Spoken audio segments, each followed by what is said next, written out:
Pengakuan mengejutkan suami bunuh istri di Tangerang Selatan soal tabiat korban.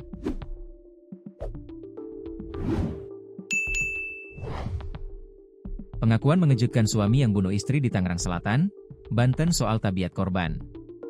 Suami yang kini ditetapkan tersangka atas pembunuhan istrinya mengakui perbuatan menghilangkan nyawa korban.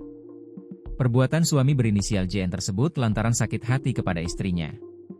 Pengakuan JN kepada pihak kepolisian dirinya kala membunuh istri yang berinisial RK atas rasa cemburu yang memuncak. JN menduga istrinya telah bermain serong sehingga membuat emosinya saat itu tidak terbendung hingga nekat melakukan pembunuhan. Kasus pembunuhan terjadi di rumah korban di Pondok Ranji, Ciputa Timur, Tangerang Selatan, Banten pada Senin, 16 Juni 2025, lalu.